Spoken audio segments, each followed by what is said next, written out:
Hello, good evening, and welcome to Become a Better Man. My name is Tunde Disu. Thank you for taking time to be part of today's program, and welcome to the month of April as well.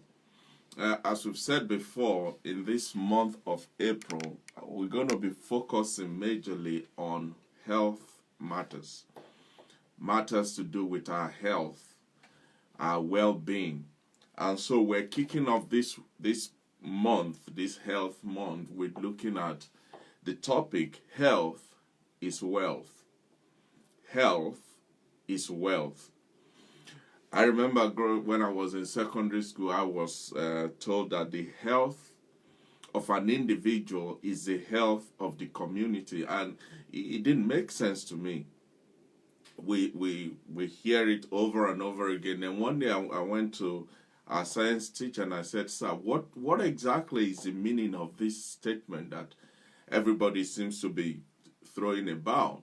And he said, "What statement?" I said, "This idea that the health of an individual is the health of the community." And he smiled and he said, "Well, the way it works is you just need one person not to be well, and the whole community feel the effect of it." So I said, "Well, it don't work like that. And in my village, if somebody is not well, they're not well in their house." But he said, "No, that's not the way to look at it. The way to look at it is, say for instance, somebody has cold and they sneeze around where you are. Now, they are the one with cold. They are the ones sneezing. But what you don't realize is just by them sneezing within your vicinity, you are actually picking up from the germs that they are throwing out. And before you know it, you start sneezing around somebody else. They will pick it up. And before you know it, the whole community could be sneezing." He said the other way to look at it is, if you look at your body as a community, if you look at yourself from head to toe as a whole unit of a village, of a community, if your fingernail is aching, the whole of your body feels the pain. If you have toothache, the whole of your body is complaining. If you have just a small splint in your finger somewhere, every part of your body is feeling it. So the health of an individual is the health of the whole community. Sister Monica Ikade, thank you so much. It's an honor to have you with us. Thank you, ma'am. Appreciate you. And well done for all the great work you do in your ministry. God will strengthen and enlarge it and take it to a level that even you will be shocked, you'll be surprised, because to a faithful person, God will always show himself faithful. Thank you for being on the platform tonight. So, the health of one person affects everybody. Now, imagine your own body. The health of one part of you affects the whole body, affects the whole of you. So when we look at health matter, it cannot be seen in isolation. You cannot see health as, well, that is them and this is me. You can't see health that, well, it doesn't concern me. It might not concern you physically. It may not even affect you medically. But you see, what that one person that is not feeling well, what they are contributing to the ecosystem of the society will suffer because they're not there. And so, whether you are directly involved or directly affected or indirectly, one way or another, it will affect you. But on this platform today, we are looking at you as an individual. I'm talking to Tunde as an individual concerning the state of my health, concerning the state of your health. And you remember I said last week that for the whole of this month, we're going to be dealing with health matters. And we have guests lined up from next week. I just want to use this week as an introduction of the month, really. Next week, by God's grace, we'll have with us a mental health consultant. This is a man that I know, a man that I trust, a man that I respect a lot, a man that I value because of his contribution, especially in the area of mental health in our society. So we'll have him around next week. So make arrangements. You don't want to miss it. Now, I know some of you will be like, well, what's it got to do with me? I don't have mental issue. I don't know anybody that has it, which is great. But the truth is, ignorance is one of the biggest undoing of our society. You may not have it. You may even not know anybody that has it. But just the knowledge of knowing the symptoms to look for, how to identify, how to relate, how to connect, how to help, how to assist somebody that is going through that challenge. Maybe that's all you need. Maybe that's all that you will take away from the program next week. But I can assure you it will be worth every minute that you spend on this platform next week. So next week we'll have a mental health consultant on this platform just talking to us about mental health as an issue, as we know, especially in our community. Then the following week we'll have another doctor with us. This time it will be somebody who specializes in looking after our eyes.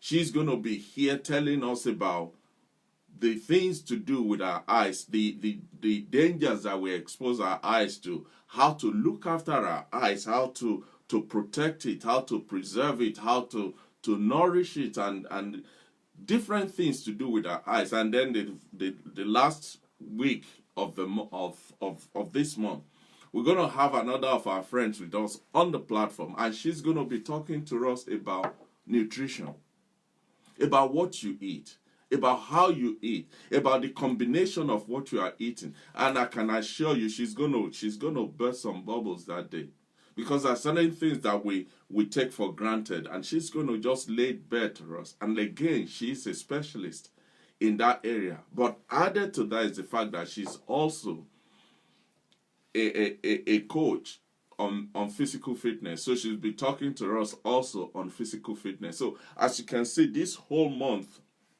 is packaged, and we're still waiting to confirm Dr. Imoideme. So you don't want to miss any of the programs this month. Now that I've gotten that off my chest, health is wealth. Health is wealth. A healthy mind and a healthy body is something that we take for granted. Oh, you just wake up, you roll out of bed, you get on with your life, you come back, you eat, you sleep, and you don't even think about how the system works. I remember somebody said the most expensive item in the whole of the universe is human being, is you and I. And I didn't quite get the gist of what he was saying. And then he broke it down. He said, imagine somebody who is not feeling well. Maybe they need dialysis. Imagine how much it will cost to maintain somebody on dialysis for 10, 15 years.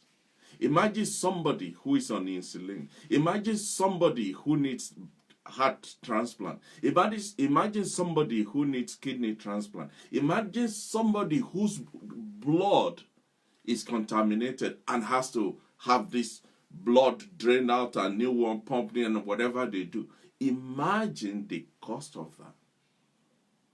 So maybe if we would just sit back every now and again to consider what it takes for this machine, this whole body to work, to function perfectly, maybe we will start to pay more attention to how we treat the body, how we relate to it, how we take care of it. Because every part of your body, every organ in my body, they have a special duty, a special part that they play.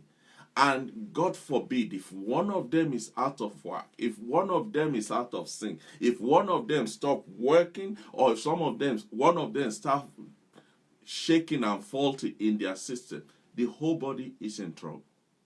The whole body will feel it. So it's important for us not to take our body and our mind for granted, which is what we do. We take them for granted. But what we fail to recognize is the fact that all we need to do are little simple things. Little things, simple things, things that will not even cost you anything to maintain a good, sound body and a good, sound mind. See, being healthy, being a full, healthy person is as much as about you eating right, you drinking right, you're not smoking, you're not exposing yourself to any danger, and you are also, which is an area that I believe a lot of us are failing at, and that is the relationship that we have with healthcare professionals. Your doctor, your nurse, your consultant, your midwife, your dentist, your opticians, all these people, they play a vital role. They play vital roles in ensuring that your life and my life, your body and my body, are in top shape, functioning well, doing what they're supposed to do. Somebody said, if you have to think and ask yourself if your heart is working, then it means there's a problem in that area. If you have to think or ask if you can hear well, that is because there's a problem with your hearing system. But imagine that you don't have to think before you breathe. You don't have to think before you see. You don't have to think before you taste. You don't have to think to go to the toilet. Imagine the benefit of that. And yet, these are things that we take for granted. These are things that we don't pay attention to. You know, about a generation ago, or maybe 50, 60 years ago, people only go to see their doctor when they are virtually on their dying bed, when they are sick and they can't move, when people have to drag them and carry them into the hospital. And so most people are not paying attention to their lives. And a lot of people are dying from things that are preventable, from sicknesses that are curable. But today, the system is so much that the medical system is set up in a way that, yes, there's a place for cure and treatment. But more importantly, it's the preventative aspect that is being championed lately. Is making you and I to be aware of what is going on in our body, how to speak to, how to hear from our bodies, how to relate to ourselves, so that we can pick up signs and symptoms on time. But more than that, do something about it. Approach people who can give us correct interpretation of the language that our bodies are speaking. But if we fail, if we create a distance, if we establish a gap between us and these healthcare professionals, it's on us. It's on us. And so it's not enough for you to have a good job and have a good family and live big and do all of that. Great. But the question is, do you have the body to uphold and undergird all those things? Do you have a sound mind to control and manage all those activities? What is the condition of your body? What is the state of your mind right now? Because most of us don't think about it. Most of us don't even remember. We don't even consider it. And that is why we put a lot of things in our bodies that we shouldn't. That's why we expose our bodies to things that we shouldn't. That's why we don't even work on making sure the whole system is working. These days, people are preemptively seeking medical advice. You know why? So that they can curtail any attack on their health before it becomes a full-blown out war. People are looking to lower their risks of various conditions of diseases by maintaining a healthy diet, by keeping an eye on their weight, by making sure their level of physical activity is up to the level that can sustain and build stamina and make their lungs have enough air in it and their muscles develop and their bones strengthened. Doctors are also requesting that patients should get regular checkups. Regular checkups. We did a program, I think just over a year ago, talking about this issue of regular checkups, especially among men. Get regular checkups. Get regular checkups to help you stay on top of your health. The doctors are highlighting the importance of prevention as a means of reducing the number of patients that are requiring medical treatment or surgery or that are dying before their time. All that is required from you and I, all that we need is to take advantage of these facilities, of these services, of these professionals that are there to help us. Especially if you live in a country like the United Kingdom, where NHS is there. It's almost virtually free. If people in America, for instance, those who live in the United States of America, where they have to pay for everything about their health condition, whether to just go and see the doctor, they have to pay, whether to collect their prescription, they have to pay. If they, God forbid, they are on any medical treatment, they have to pay. And there's insurance that maybe that's why they pay more attention to their health than we do here in the United Kingdom. Regular checkups, regular visit to your doctor and your nurses, your midwife, your dentists, your opticians, they are there to help you, to assist you, to keep you in prim and proper shape. They're not just there to intimidate you or scare you. I know some of you are still very scared of receiving injection. For goodness sake, you're an adult, grow up. It's only at the point of contact that you feel the pain. Once it's in and out, you're free. Even children are doing better these days than their parents when it comes to injection. What are you afraid of? Anyway, we're going to be looking at some of that later on this program tonight. Because when you see your doctors regularly, when you visit your medical professional regularly from regular checkup, they can detect on time some health conditions or some diseases that are just building momentum underneath without you knowing. Some of those things that are quietly working their way through your system by visiting these doctors, by doing medical checkups on a regular basis. Some of this can be picked up.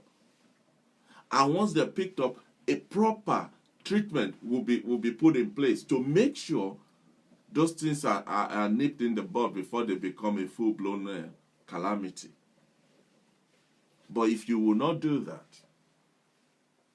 before the whole thing becomes complicated and maybe even, God forbid, leading to death, when all you need to do is to walk half a quarter of a mile down the road to your GP and say, check me out. I don't know what this body is saying. Can you have a look at it for me?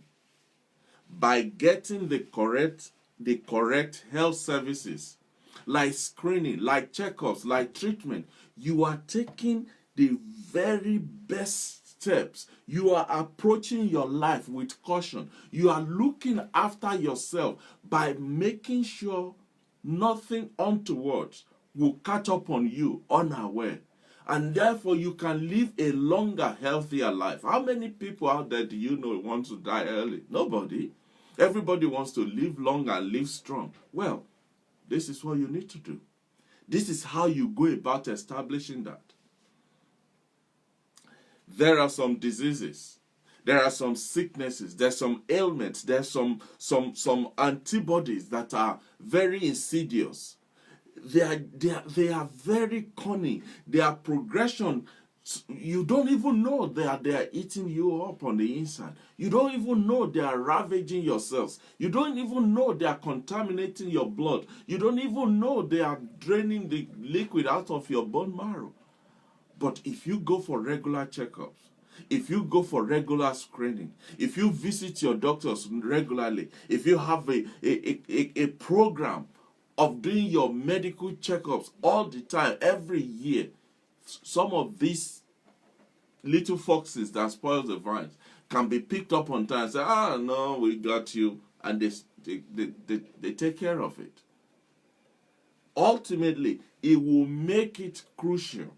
It will help you establish, maintain, and live a healthy life.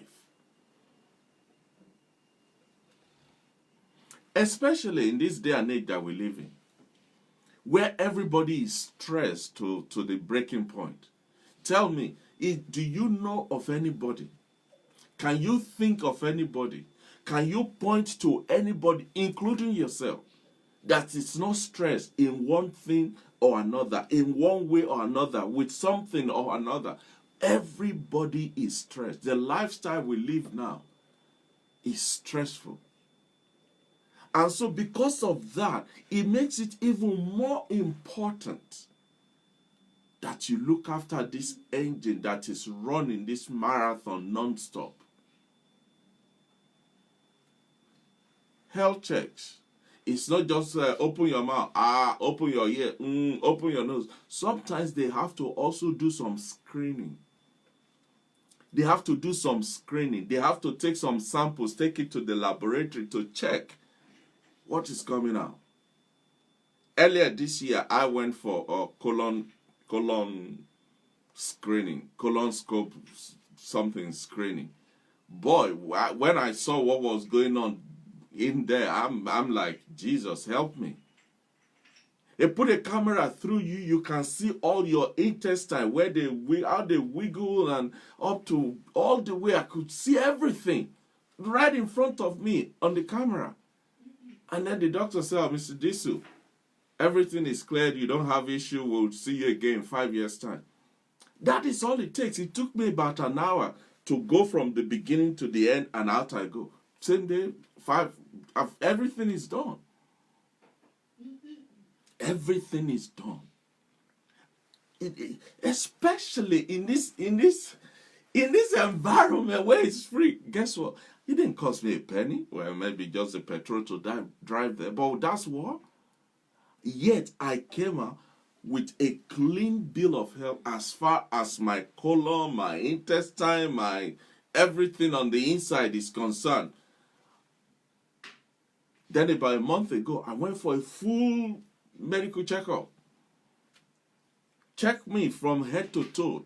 Press, touch, feel, point the light and shine the light, wherever. Just check me out. Again, it didn't cost me anything. Why would you not do that? If you love yourself, why would you not do that? If you love your family, why would you not do that? If you love your community, why would you not do that? Because all these checkups, all these screenings, all these visits to the medical professionals, they form the cornerstone of early detection of different things that could be going on. And it has nothing to do about your age, your sex, no, we all need it. We all need it because we all have this thing called body. And once they check you up, once they test you, once they screen you, whatever the result is, if you need further checkup, they will know. If you need some medication, they will know. If you need a slight change in your lifestyle, they will know. What would you prefer? To know what to do or to live in ignorance?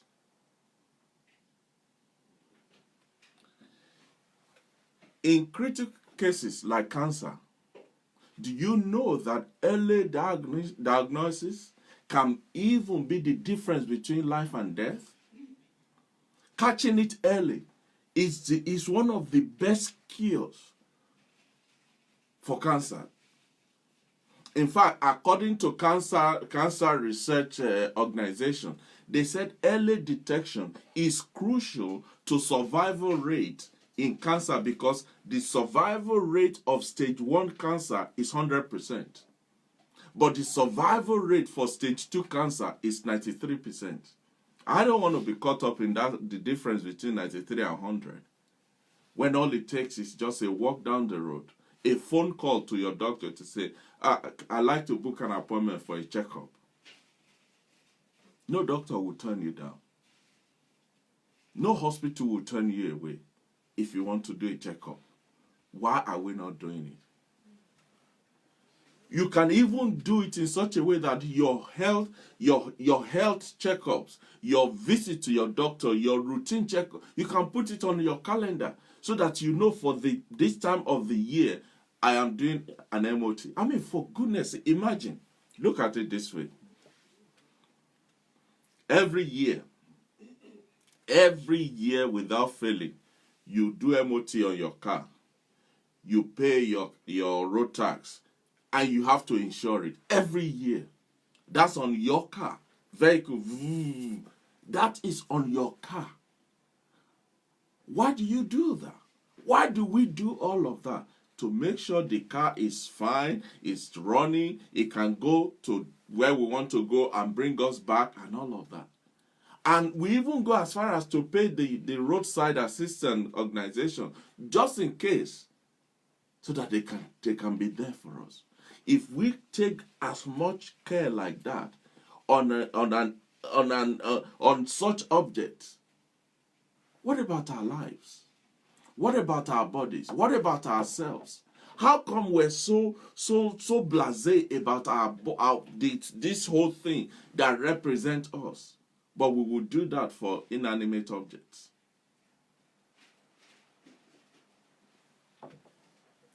The screening, the checkups, the visit, they can help to evaluate your state of well-being.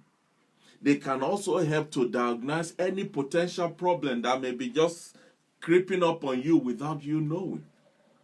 And it's also a great way to identify any issue that is just in their infant stage, and they put a lid on them. A lot of people are on the road right now jogging. A lot of people are in the gym now, pumping iron, stretching and pulling and running and all of that, which is great. But you cannot replace these medical checkups, this routine screening. You cannot replace them with your membership of the gym. If you go, I remember my wife bought me a gym membership for my birthday gift 1 year, and it was a donation to that organization, and I'm sorry about that. But you cannot replace your medical screening and medical checkup just because you go to the gym. It's not the same. You go to the gym, great. You work out, you build your muscle, your strength, your stamina is great. But what has that got to do with your colon? How is that affecting your teeth that is falling out? How is that working with your mind that is not at rest? How is that working with a growth that is growing underneath your armpit? How is that working? So you can't replace one with another. So yes, by all means, go to the gym. By all means, do the jogging. By all means, run and swim and do all of that. But make this regular medical checkups and routine part of your fitness agenda, part of your fitness program. It is as important as you eating healthy and doing exercise and drinking smoothie and making your own concoction, your medical checkups is equally, even not, if not more important. When you do this when you go for this screening and these checkups, they will check your cholesterol. They will check whether you are building high blood pressure. They will check your body mass index. They will do breast and cervical cancer tests for you. They will do prostate cancer screening for you if you are a man. They will check how is your immunization for your children. They will check your skin. They will test your blood for HIV or AIDS or diabetes or whatever it is. All these are included, are the benefits that you will enjoy if only you and I will play our part in looking after ourselves. So that if there's something that the doctor picked up from the test, from the screening, from the routine checkup, they will immediately put plans in place to counter them. If they need to refer you to a consultant, they will send you immediately. I remember some years ago, long time ago, my wife and I were just walking down the street and she said, "Oh, I've not checked my eyes in a while. Can we just go into Specsavers?" I said, "Yeah, let's do." We went into Specsavers. Cut the long story short, within a week, my wife had been referred to Bradford Royal Infirmary to see a consultant, because we didn't know. But apparently, her eye, one of her eyes, she had a big retinal detachment going on and we didn't know. In fact, the doctor was saying, "Are you sure you can see with this eye?" Because of the state of how much detachment has happened in her retina. But we didn't know. We sleep, we wake up, we do everything. But if we never did that checkup, that routine, just on the spot checkup, where would we be today? These things are so important. They are so critical. And if everything I've said so far hasn't gotten to you, let me tell you some of the benefits of these medical checkups.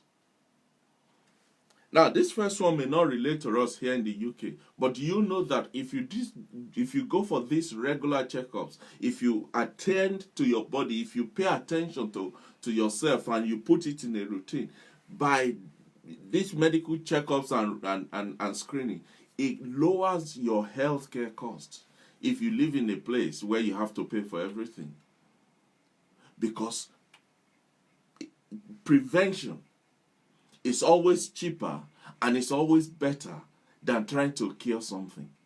If they can detect it early, if they can pick up the signs that it's possible to be happening, they'll deal with it.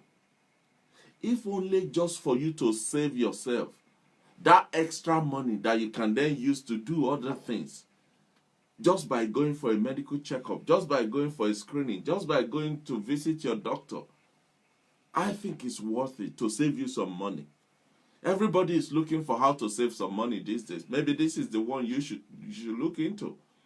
Maybe you should consider going to see your doctor and let them check you from head to toe. Let them open your mouth and open every part of you, just to see if everything is singing and dancing the way they should be. Because on the long run, medical checkups will save you money. It will save you money because it mitigates the risk of potential health ailment that can stop you from going to work if it becomes a full-blown, that can cripple you, that can do different things for you and in your body. But if you go early and they check it, they find it, they stop it, or put you on a prescription administration or whatever they do to make sure that you continue to live a good life. Regular medical checkups help the doctor to diagnose a disease before it advances to greater proportion. It helps the doctor to identify, oh, something is happening here. Because left to you and I, we can even see that this finger is virtually the fingernail is falling off and it's taking all the bones with it, and we'll just apply some oil on it and put some hot water on it and have somebody to pull it and stretch it for us, when all we need is to just go and see. So that is why these people are trained. That's why they spend 7, 8, 9, 10 years reading and studying to become professionals so that they can be there for you and I. If you're not going to do it for yourself, do it for them. They've labored to be in that position. Let their labor be worth the effort that they're going to do, the help that they can render to you. Because if they identify it early, if they pick it up early, they can advise you on different tests and preventative methods of screening that you can go on to that will help you. Some of us don't, oh God, help me. We've taken our lives for granted. We've taken our health for granted. You should ask people. You should go and ask people that have to spend a big part of their day just attending to one ailment. You should go and ask if any family that has somebody with special need, that have somebody on this illness, that have somebody in hospital, that have somebody who is, they're not sure whether it's going or coming. You should go and ask them what it costs. When all you and I have to do is to just walk down to the GP's office. And yet we're not willing to do that. Especially for men. Come on, guys. If you're not going to do it for yourself, do it for the sake of your children and your spouse, your wife.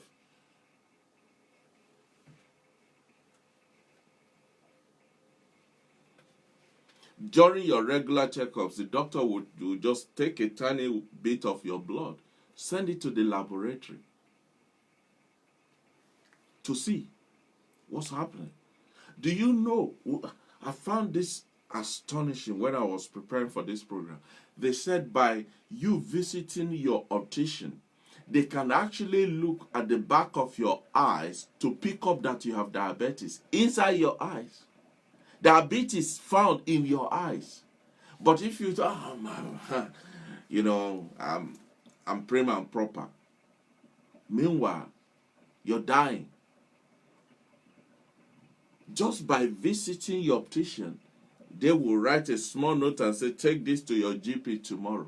Unfortunately, many of us wouldn't even take it to our GP. Don't worry, I'll do it next week. Oh, yeah. When I go out tomorrow, I'll do it. And we never got around to do it. And then you wonder why people are dropping dead like flies. Because we are failing to do the needy. We are failing to do little things that will save our lives. When was the last time you checked to know what your cholesterol level is? When was the last time you checked to see whether your blood pressure is high? When was the last time you checked yourself to see whether there's something growing on the inside without you knowing it? How do you know that your organs are functioning the way they should function when you didn't check them, when you didn't go to somebody who knows what to look for and how to look for it? How would you know if your liver is still running at 100%? How would you know if one of your kidney has not packed up? How would you know the condition of your heart? Maybe it's pumping blood and some arteries are blocking or some arteries are bursting and all. How would you know if you're not checked up? And yet, we run our lives.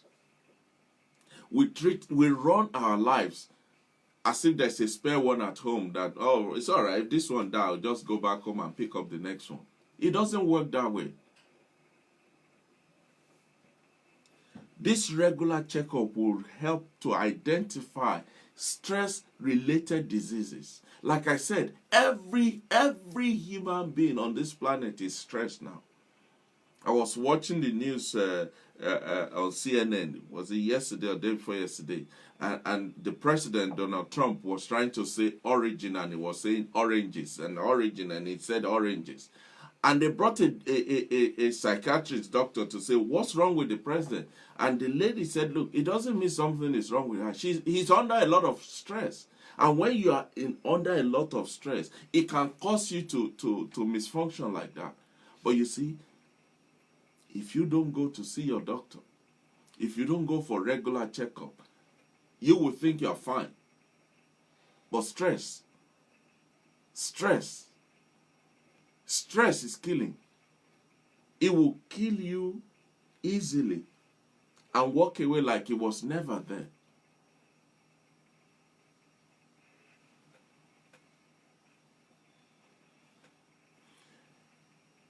Recently, well, not recently, it has been found that increase in stress and anxiety is directly related to different diseases that are both physical and psychological that we are all dealing with. Increase in stress and anxiety. Everybody is stressed about something. Everybody is panicking about something. If it's not the bill, it's the this. If it's not the children, it's the husband. If it's not the husband, it's the house. If it's not the house, it's the neighbor. If not the neighbor, it's the office. We are all stressed. But you see, even in the midst of that, there are things that can be prescribed. There are things that can be done. There are things that can be put in place to help you manage that level of stress and anxiety before it turns you into something else. The increase in the stress and the anxiety level is somehow related to diseases like hypertension, like high blood pressure. Suddenly you find yourself just gaining weight. You're wondering, why am I getting fat? I'm not pregnant. I'm not eating more than I've always done. But somehow you are increasing. Your middle kingdom is growing. It could be stress related. Mental disorder could be stress related. Depression could be stress related. But you don't know that until you visit the people that knows, and they will tell you. They won't just tell you and say, get out of here. They will tell you, and then they will give you system. They will put you on a system to manage it, to handle it, to get you down the road that will lead you to a better place. Why is it so difficult? Why is it so difficult? And the more I ask the question, why is it so difficult? Especially for men. Let me, please pardon me. Let me use this opportunity to talk to ladies, especially those of you that are married. Your husband needs your help. Husbands, we need the help of our wives. We need the help of our wives. If he won't go, book the appointment for him. Nag him, stress him, kick him, bite him, whatever you have to do. Because it's good for you to do that now. Make him uncomfortable now before he makes you a widow. Make him uncomfortable now before he turns your children to orphans. Get this man out of the house. Drive him to the doctor if you have to. Sit on his neck till he agrees to go. Because on the long run, if he drops down and dies, or he becomes paralyzed, or he becomes useless in the house, guess what? Your job has just been multiplied by 10. Men are we're just out of our minds when it comes to the relationship with our doctors. I don't know why. But please, don't just cook his dinner. Don't just make his bed. Don't just make his whatever you do for him. Get him to his doctor. Make the appointment if you have to. Lie to him if you have to say, I need you to take me to the doctor today. When you get there, tell them, yeah, it's him. Nothing's wrong with me.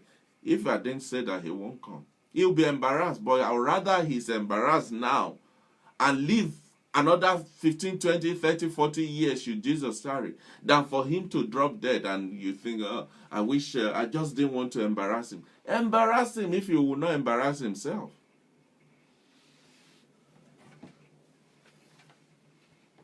Let me tell you a story. When I read this story, my heart broke. Men in the Crystal family, they shy away from stethoscope, the same way vampires recoil from crosses. Stuart Crystal avoided checkups throughout his 20s. His 30-year-old brother, Jonathan, waved him off when Stuart noticed a strange lump on Jonathan's neck. The lump kept growing bigger and bigger and bigger. And months later, Jonathan went to see his doctor. The doctor took one look at it. He ordered biopsy instantly, and the result came back. It was lymphoma, and it had spread all over his body. A week later, Jonathan was dead. A week later, this Jonathan was 6 feet underground. There was a mold, and he said, oh, don't worry, it's all right. Oh, it's okay, we'll go. Oh, don't worry about it. When all he had to do was to go and see his doctor, which he eventually did, but it was too late. A week after the confirmation that this thing is lymphoma, Jonathan was dead. Now listen to this. His doctor said that he might have lived had he acted quickly enough. His doctor said he might have lived had he acted quickly enough. What does that mean? If he had only gone to see the doctor when he first noticed that lump, if he had only responded to his brother when he said, brother, why are you growing extra flesh on your neck? If he had gone then, he probably would be alive today. But a week later, Jonathan was dead. So the question is, why do people shy away from going to see their doctor? Why? Why, especially men? I'm going to be on your case today. I'm a man too. But hey, I'm working on it. I've just told you. Early this year, I went for colon scanning or whatever it's called. A month later, I went for full medical checkup. So I'm not just talking and shouting at you.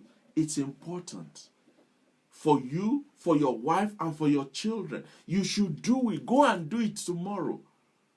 There is no place of work. There's no place where you work and you tell your boss, I have a medical appointment to see my doctor, that they will tell you no. If they tell you no, it's against human resources law or whatever the employment law is. So don't use your work, I need to be at my shift. Don't use that as an excuse. You will die and the shift will continue. The next person will just move on to there and they will stand 1 minute in silence for you, and then work will continue as if you were never there.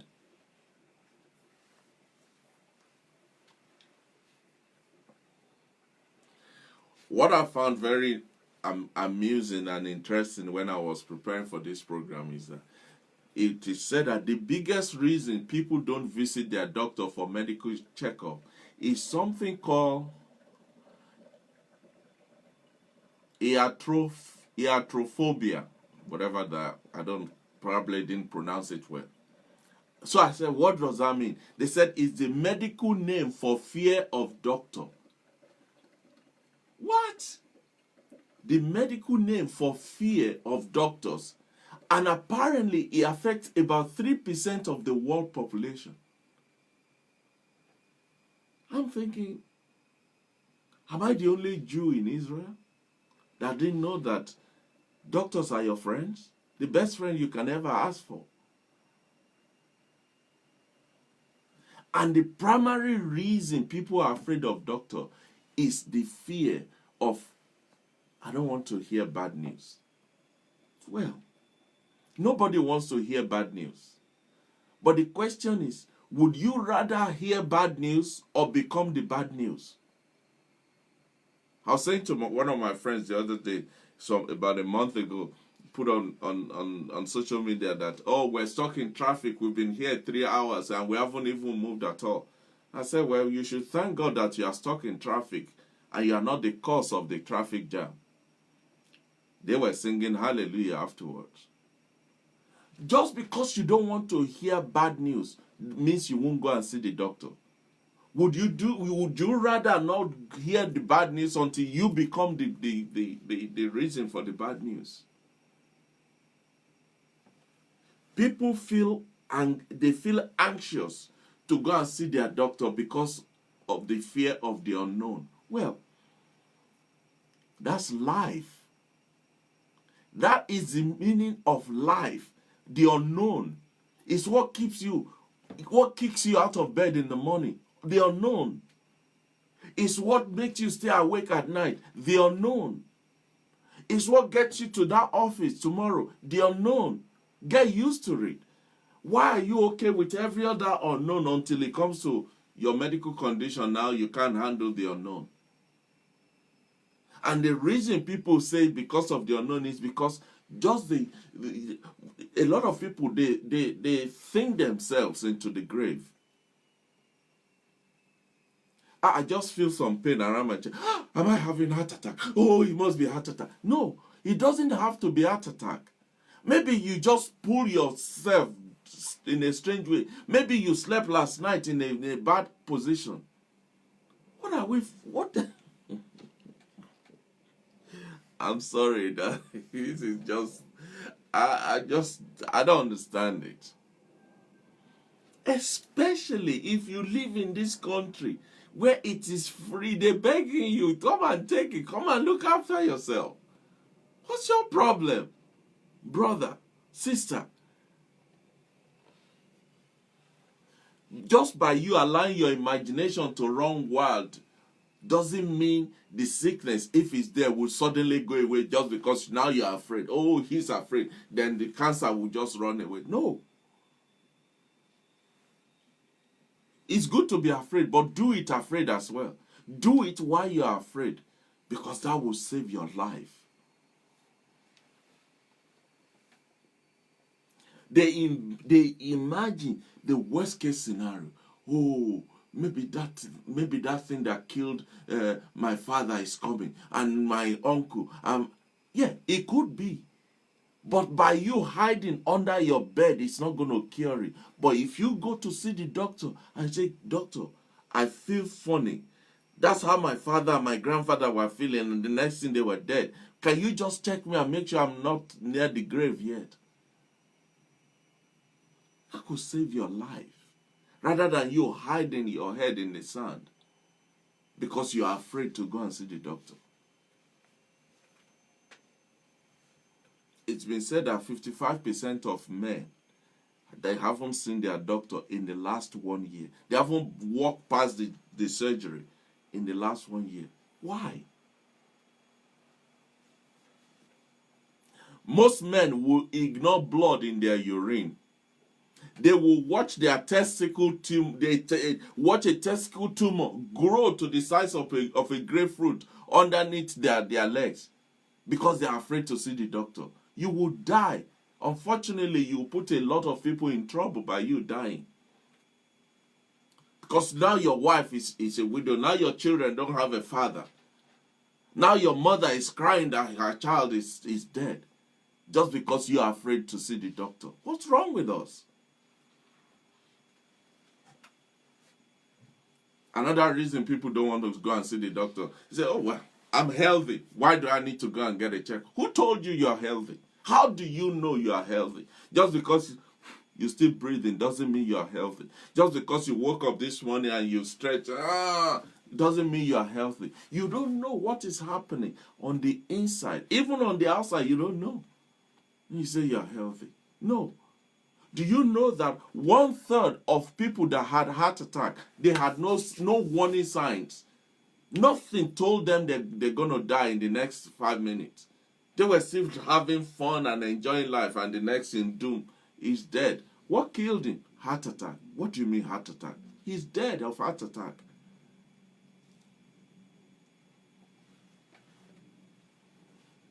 Another reason people give for not wanting to go to see their doctor is that, well, you know, as soon as you sit down, the nurse is putting like handcuffs on you.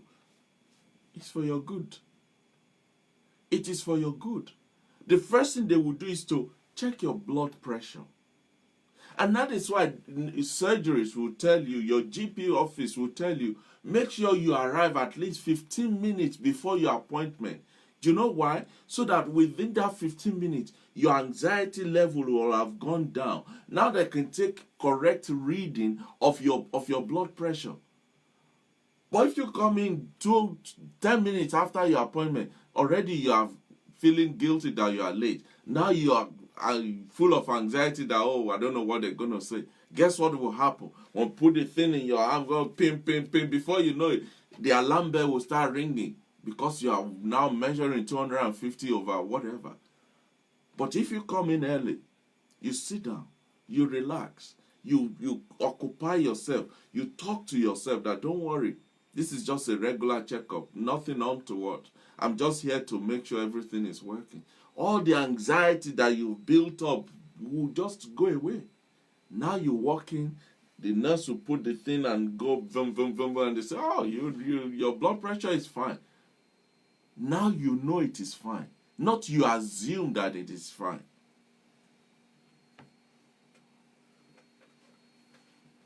Another reason people don't want to go and see their doctor and do medical checkup and do the routine screening, and you say, oh, it just feels awkward. Whatever. Feels awkward. What do you mean feels awkward? If you think prostate examination or breast screening is the height of humiliation, get over it. The doctors are not excited that, oh, I'm going to check somebody's this thing. No, they are not. That's not their concern. They are only there to make sure that you are alive and you are well.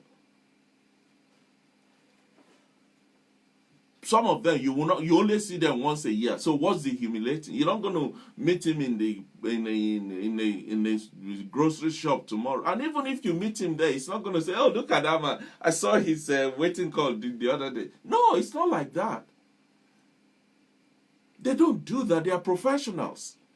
They are only there to give you help, to help you live a healthy life. So whatever it is you are embarrassed about, they are more embarrassed to even see you in that condition. So it's worse for them. Do yourself a favor. Get over your embarrassment and get some life into your system. Some people have STD, but they're too scared, too ashamed. How will I go and say to the doctor that I have STD? Oh, really? Guess what? STD don't go away without treatment. That illness will not just pack up his bag one day and go away just because you are afraid or because you're shy. It will not get better without treatment. You might as well go and get the treatment now.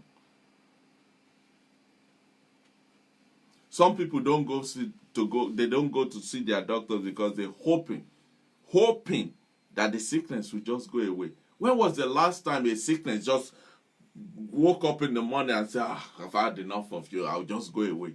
They don't go away. They don't go away. They are instruments of the devil, and the only thing they've come to do is to steal, to kill, and to destroy if you allow them. When there's a cure, a solution, a way out, waiting, begging you to come and embrace it. Even something as seemingly unimportant as a mole in your body. You see a mole growing in your body. Don't just say, oh, it will go away. No, they don't go away.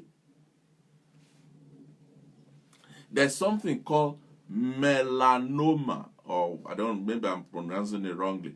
Melanoma is a cancer of the skin pigment. The pigment, the cell that produces skin pigment has this melanoma thing in it. And it's a cancer of the skin. Guess what? It kills almost 8,000 people every year. 8,000 people every year die from this thing that is almost not important. But guess what yet? Out of every 58 people, one out of every 58 people will be diagnosed with the mole in their lifetime. This melanoma mole, 1 in 58 people will be diagnosed with it in their lifetime. But worse than that, it is apparently an aggressive tumor. Once it starts, it goes like it's on supercharge. But when people see it, they just it's all right, it will go away. Don't worry about that. Just give it some time, it will go away. No, it won't go away. The only way it will go away is it will take you down with it if you don't do anything about it.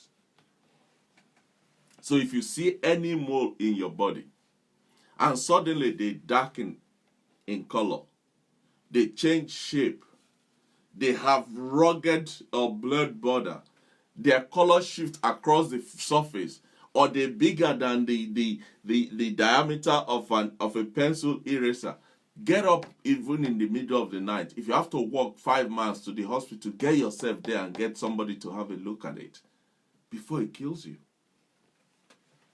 Because especially things on our skin, we don't pay attention to it.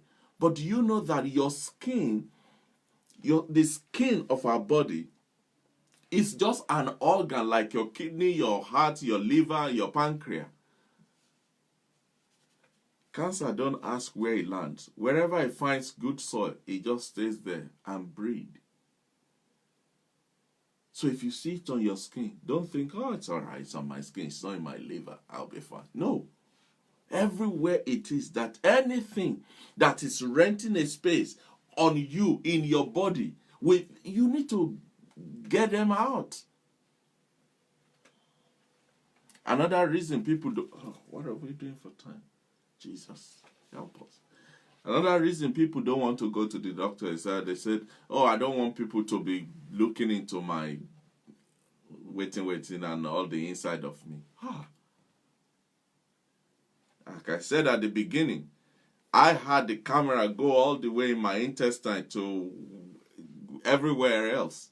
And I was looking at my own intestine on the monitor. I'm thinking, I am fearfully and wonderfully made. Look at me. Hallelujah. God must have done some extra work on this man. But at least I know now. That's all it takes. More than 50 people die of colon and rectal cancer every year. But early screening could have prevented many of those deaths.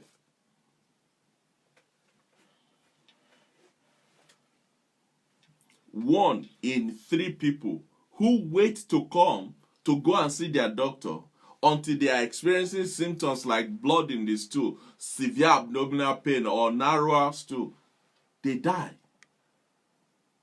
When they could have just gone and enjoyed the beauty of seeing what God made on the inside of them for free. But I don't want somebody to be poking around the inside of me. Oh, really? God help you.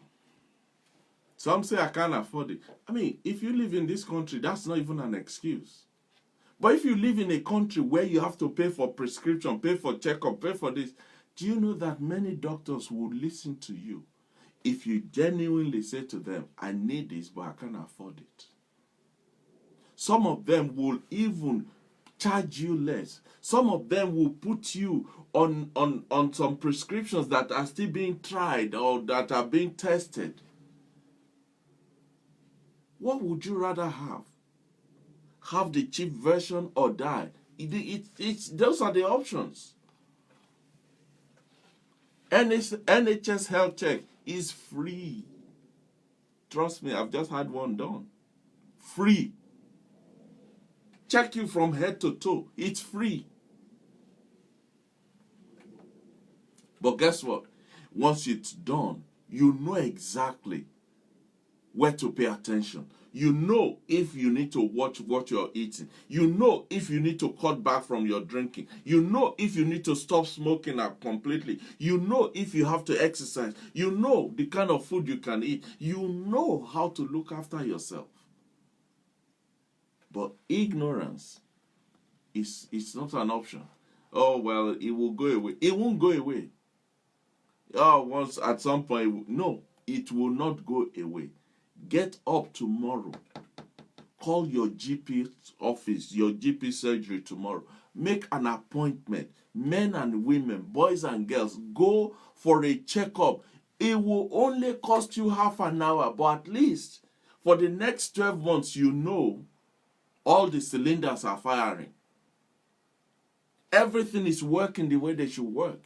You're not waking up at night thinking, did I feel something there? What was that? No.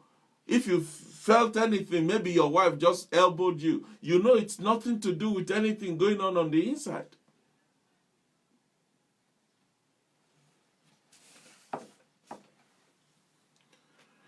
My brother, my sister, this is the only life that we have. There's no spare one. This is not a rehearsal. This is the real McCoy. We don't have one to go and borrow. Even if you want to buy it, nobody is willing to sell their own life. You've only got this one. I've only got this one. And all we can do, all we have to do, all that is required of us is to look after it. I don't think that's too much to ask. Do it for yourself. Do it for your family. Do it for your children. Do it for the society. Do it for the sake of humanity. Because each and every one of us will have a specific contribution that we only can make to this world, to this earth, to the human race. If you are 6 feet under the ground, or you've become an ashes they pour down at the beach or on a mountain somewhere, you're not useful to anything, to anybody. When all you can do, all you have to do, is to knock on your doctor's door and have a checkup, have a screening, have your samples taken for laboratory testing. That's all it is. Remember, your health is synonymous to your wealth. It is only when you're alive that you can count your money. If you drop dead, guess what? Some people just won the lottery. They will spend that money that you killed yourself for. And then what? It's not worth it. Don't play Ludo with your life. Don't play Monopoly with your life.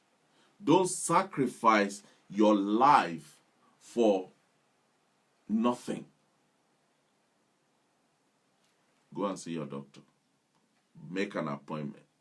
Go and see your dentist. Go and see your opticians. Go and see your anyone, your dermatology, your blood doctor. Whoever you need to see, go and see them. It's for your own good.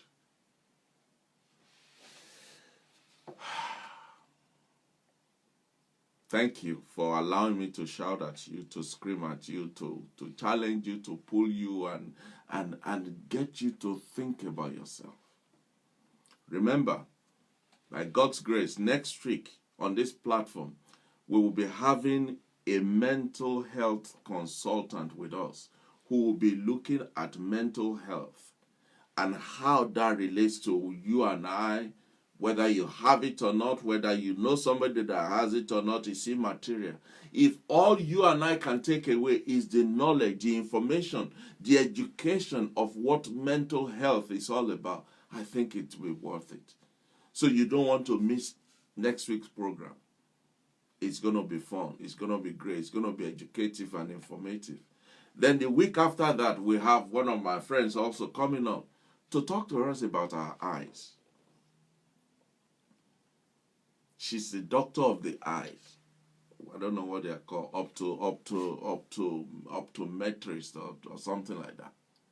She'll be here telling us about our eyes, the symptoms that we need to pay attention to, how to protect them, how to look after them, how to preserve them, how to wear your glasses if you need one, how to wear your contact lens if that's the choice you make. All this and it will all come back to our health. You remember I said earlier on, they can look on the back of your eyes with the camera and see whether you have diabetes or not. In your eyes. Not in your blood, in your eyes they can see. If that is the only thing you can take away, I think it's worth it. Then the last week of the month, we're having another wonderful friend of ours on the platform. She's a nutritionist. So all this 12 midnight pounded yam and all these 6 a.m. sandwiches that you push down, let's find somebody who knows what they're talking about. Let them tell us about it. But also, she's also a physical fitness instructor. So she's going to tell us about some things to do so that people like us, our middle kingdom, can take holiday and go down a little bit. Let's spend this 1 month on ourselves. This whole month, let's spend it on our health in different forms. And if you have any questions regarding any of these areas that we're talking about, whether it's with mental health, it's with your eyes, it's with your diet, if you have any question, don't hesitate. Send them in. Email me. Put it on my timeline. Whatever. Get in touch with me. Call my number if you have it. Put it down so that we can ask these people when they're around to say, okay, what do you think about this? How should we handle this? What's your suggestion about this? So that we can all learn and grow and become better men and better women. Thank you so much for your time. Share this program tonight. Send it to a friend. Let them know, especially men. Ladies, send it to your husband's email and sit him down to watch it if you have to. As soon as you put his food down, say, well, don't eat yet. There's something else you need to eat. So that they can see. I'm sure he will thank you for it. And I'm thanking you for it as well. Thank you. God bless you. Have a great rest of the week. And we'll see you again next week. Bye-bye.